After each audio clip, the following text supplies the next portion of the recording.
Hi everyone, welcome back to Vitamin T, where biblical truth is essential for life change.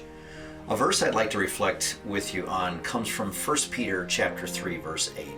And this passage simply says, "Finally, all of you, be like-minded, be sympathetic, love one another, be compassionate and humble."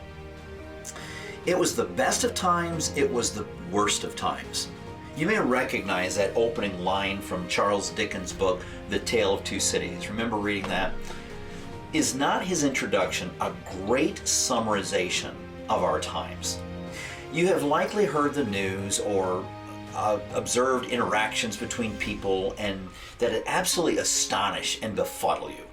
Calamity, whether in the form of a natural disaster, war, or a pandemic, shines a spotlight on our character.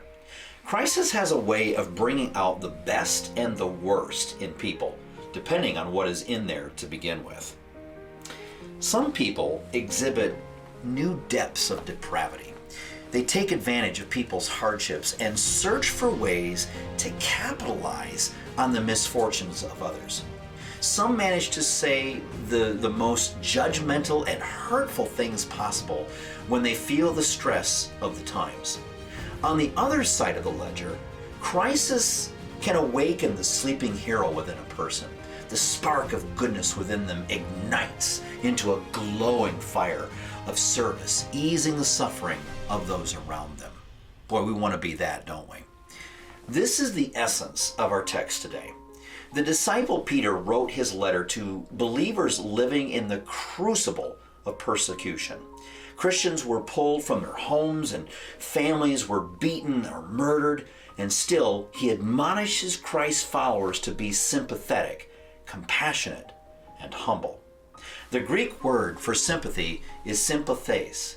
It means to seek understanding and thereby share in the feelings of others.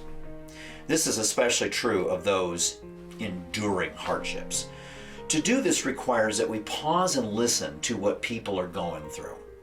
If we are sympathetic, we are able to truly hear and feel vicariously entering into the other person's suffering.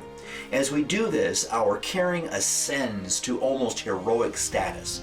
If caregivers, family members, and friends took the time to exercise biblical sympathy, we would likely eradicate the majority of our mental health problems in our society today.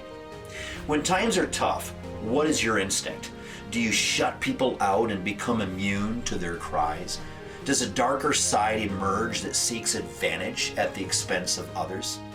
Or does hardship summon a new measure of greatness dormant within you? Do you seek to reduce the suffering of those in your relational orbit? Whether you are in difficult times, now or later, as human beings, our time of testing will eventually come. If you are armed with sympathy, you can make the best of your time out of the worst of our times. Thanks for listening.